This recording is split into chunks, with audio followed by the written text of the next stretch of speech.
Hello friends, welcome back to my YouTube channel. I hope आप सभी लोग अच्छे होंगे। आज की हमारी क्लास रहने वाली है जनगणना 2011 के मोस्ट इंपोर्टेंट पीवाईक्यूज। तो चलते हैं आज के हमारे पहले क्वेश्चन की ओर। जो हमारा पहला क्वेश्चन है, भारत में पहली बार जनगणना कब हुई थी? 1872 में, या फिर 1881 में, 1911 में, या फिर 1901 में? तो इसका करेक्ट आंसर होगा ऑप्शन नंबर ए। इसका करेक्ट आंसर हो जाएगा 1872 में, मेयो के कार्यकाल में। आगे चलते हैं। हमारा नेक्स्ट क्वेश्चन है, भारत में पहली बार पूरी और एक साथ जनगणना किस साल में हुई थी? 1872 में, 1901 में, 1881 में, 1911 में? तो इसका करेक्ट आंसर होगा ऑप्शन नंबर डी। इसका करेक्ट आंसर हो जाएगा 1881 में। आगे चलते हैं। नेक्स्ट क्वेश्चन हमारा है, 2011 की जनगणना भारत की कौन सी जनगणना थी? 13वीं, 14वीं, या 16वीं, या 15वीं? तो इसका करेक्ट आंसर होगा ऑप्शन नंबर सी। इसका करेक्ट आंसर होगा 15वीं। आगे चलते हैं। 2011 की जनगणना का आदर्श वाक्य क्या था? तो इसका वाक्य था, विकास के लिए गणना, या फिर हमारी जनगणना हमारा भविष्य, या फिर राष्ट्र के लिए जनगणना, या फिर अपनी जनसंख्या जाने? तो इसका करेक्ट आंसर होगा ऑप्शन नंबर बी। इसका करेक्ट आंसर हो जाएगा हमारी जनगणना हमारा भविष्य। इसका जो आदर्श वाक्य रखा गया था 2011 की जनगणना के लिए, वह हमारी जनगणना हमारा भविष्य था। आगे चलते हैं। 2011 की जनगणना के आयुक्त कौन थे? सी चंद्रमौली, डब्ल्यू सी प्लोडेन, या फिर अरविंद पनगड़िया, या फिर आर ए गोपाल स्वामी? तो इसका करेक्ट आंसर होगा ऑप्शन नंबर ए। इसका करेक्ट आंसर हो जाएगा सी चंद्रमौली। आगे चलते हैं। किस वर्ष को महान विभाजक का वर्ष कहा जाता है? 1901, 1911, 1921, या फिर 1931? तो इसका करेक्ट आंसर होगा ऑप्शन नंबर डी। इसका करेक्ट आंसर हो जाएगा 1921 को। आगे चलते हैं। भारत में महिला साक्षरता दर कितनी है? 2011 की जो जनगणना के अनुसार जो महिलाओं की साक्षरता दर थी वो कितनी थी?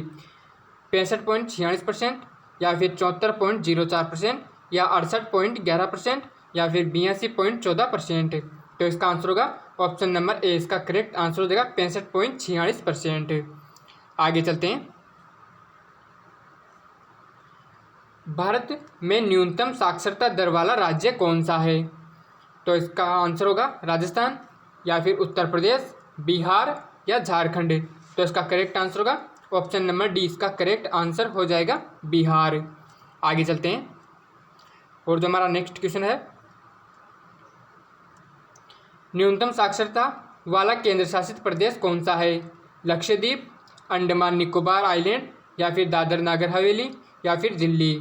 तो इसका आंसर होगा ऑप्शन नंबर सी। इसका करेक्ट आंसर हो जाएगा दादर नागर हवेली। जो न्यूनतम साक्षरता वाला जो केंद्र शासित प्रदेश है वो कौन सा है? दादर और नागर हवेली।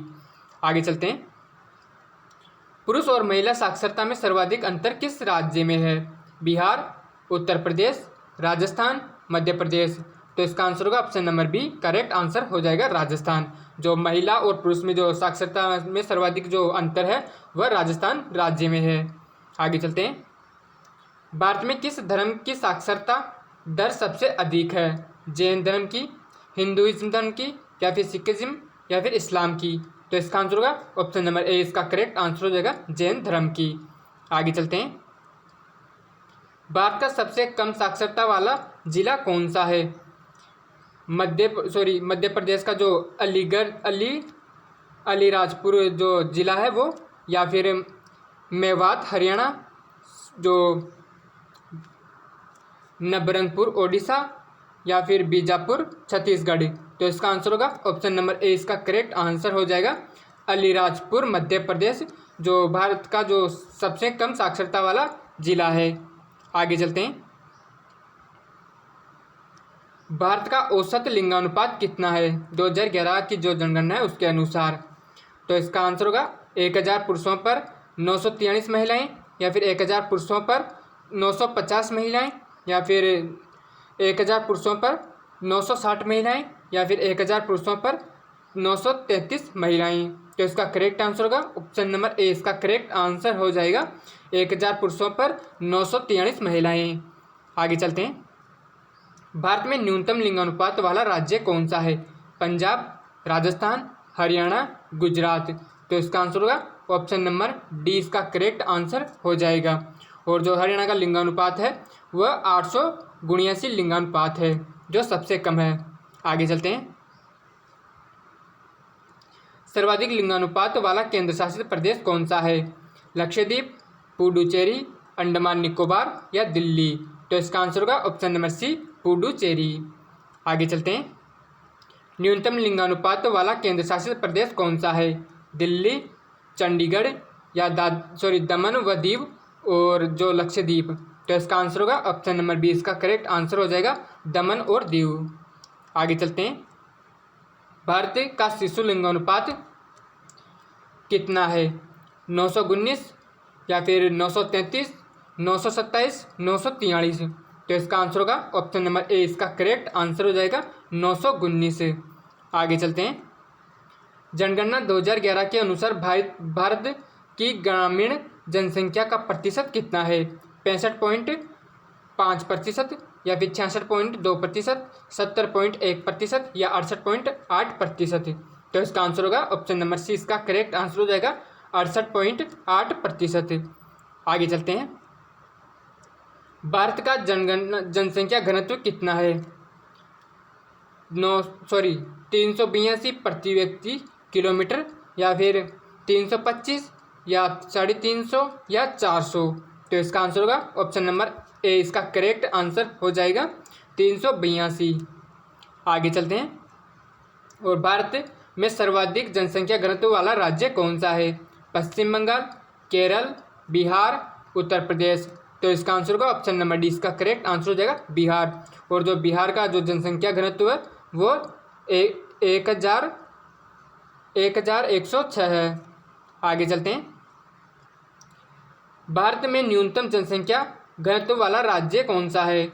सिक्किम, मिजोरम, नागालैंड, अरुणाचल प्रदेश। तो इसका आंसर होगा ऑप्शन नंबर सी। इसका करेक्ट आंसर हो जाएगा अरुणाचल प्रदेश। और जो अरुणाचल प्रदेश का जो जनसंख्या घनत्व है वह जो 17/पर्सन² किलोमीटर का है। आगे चलते हैं। भारत का न्यूनतम जनसंख्या घनत्व वाला राज्य कौन सा है? गोवा, मिजोरम, सिक्किम, अरुणाचल प्रदेश।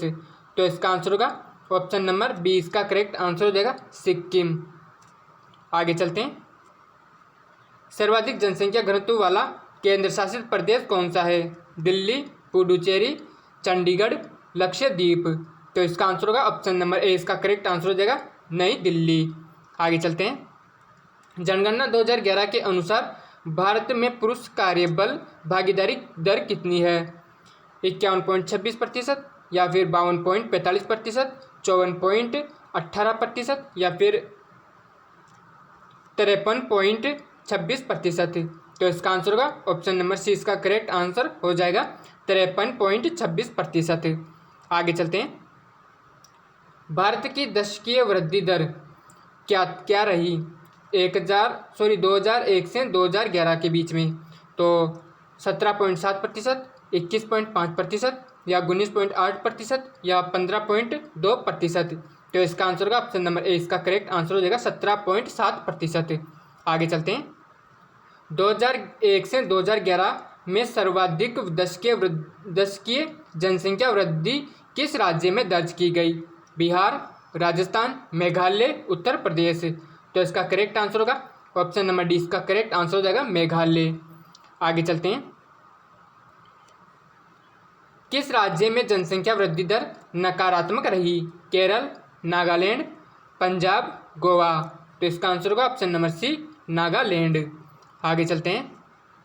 भारत में सर्वाधिक अनुसूचित जनजाति जनसंख्या किस राज्य में है? ओडिशा, छत्तीसगढ़, मध्य प्रदेश, महाराष्ट्र। तो इसका आंसर होगा option number B, Madhya Pradesh में जो एसटी जनसंख्या है वो सर्वाधिक है।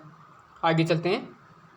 जनगणना 2011 के अनुसार भारत में सबसे कम बोले जाने वाली भाषा कौन सी है? संस्कृत, तमिल, उर्दू, तेलुगु। तो इसका आंसर होगा ऑप्शन नंबर ए, संस्कृत भाषा। आगे चलते हैं। जनगणना 2011 के अनुसार भारत में महिला कार्यबल भागीदारी दर कितनी है? 22.41% या फिर 24.12% या फिर 27.08% या फिर 25.51%। तो इसका आंसर होगा ऑप्शन नंबर सी, इसका करेक्ट आंसर हो जाएगा 25.51%। आगे चलते हैं। जनगणना 2011 के अनुसार अन्य धर्म एवं विश्वास भारत की भागीदारी प्रतिशत कितनी है? 0.4%, 0.5% या 1.0 या फिर 0.7%। तो इसका आंसर होगा ऑप्शन नंबर सी, इसका करेक्ट आंसर हो जाएगा 0.7%। जो 2011 की जो जनगणना के अनुसार जो अन्य धर्म एवं विश्वास की जो जनसंख्या वो कितनी है, वह भारत जो है 0.7% है। आगे चलते हैं। जनगणना 2011 के अनुसार किस भारतीय राज्य केंद्र शासित प्रदेश में अनुसूचित जनजाति की जनसंख्या नहीं है? केरल, पुडुचेरी, गोवा, छत्तीसगढ़। तो इसका आंसर होगा ऑप्शन नंबर सी, इसका करेक्ट आंसर हो जाएगा पुडुचेरी। जो 2011 की जनगणना के अनुसार जो भारतीय जो केंद्र शासित प्रदेश में अनुसूचित जो जनसंख्या नहीं है बिल्कुल भी, वह पुडुचेरी है। आगे चलते हैं। जनगणना 2011 के अनुसार 7 बहनों वाले राज्यों में किसकी साक्षरता दर सबसे अधिक है? मिजोरम, मणिपुर, त्रिपुरा, नागालैंड। तो इसका आंसर होगा ऑप्शन नंबर ए, इसका करेक्ट आंसर हो जाएगा मिजोरम की। आगे चलते हैं। जनगणना 2011 के अनुसार किस राज्य में झुग्गी बस्ती की जनसंख्या सबसे अधिक है? उत्तर प्रदेश, आंध्र प्रदेश, राजस्थान, महाराष्ट्र। तो इसका आंसर होगा ऑप्शन नंबर डी, इसका करेक्ट आंसर हो जाएगा महाराष्ट्र। आगे चलते हैं। जनगणना 2011 के अनुसार लक्षद्वीप का कौन सा सबसे कम जनसंख्या वाला है? अगत्ती, बिन्ना या फिर कल्पेनी, कवारत्ती। तो इसका आंसर होगा ऑप्शन नंबर बी, इसका करेक्ट आंसर हो जाएगा बित्रा। आगे चलते हैं। किस जनगणना में पहली बार बायोमेट्रिक जानकारी एकत्र की गई? 1991 या फिर 2001, 2021 या फिर 2011। तो इसका आंसर होगा ऑप्शन नंबर सी, जनगणना 2011 के जो बायोमेट्रिक जानकारी वो एकत्रित की गई थी वो जनगणना 2011 में की गई थी। आगे चलते हैं। भारत के संविधान का कौन सा अनुच्छेद जनगणना से संबंधित है? अनुच्छेद 179 या फिर अनुच्छेद 246 या फिर अनुच्छेद 128 या फिर अनुच्छेद 233। तो इसका आंसर होगा ऑप्शन नंबर बी, इसका करेक्ट आंसर हो जाएगा अनुच्छेद 246। आगे चलते हैं। जनसंख्या 2011 के अनुसार निम्नलिखित में से किस राज्य में बाल लिंगानुपात में नकारात्मक वृद्धि दर्ज की गई? महाराष्ट्र, हिमाचल प्रदेश, हरियाणा, पंजाब। तो इसका आंसर होगा ऑप्शन नंबर ए, इसका करेक्ट आंसर हो जाएगा महाराष्ट्र। आगे चलते हैं। जनगणना 2011 के अनुसार भारत की वार्षिक जनसंख्या वृद्धि दर कितनी थी?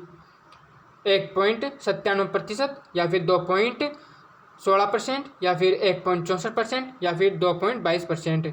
तो इसका आंसर होगा ऑप्शन नंबर डी, इसका करेक्ट आंसर हो जाएगा 1.64%। आगे चलते हैं।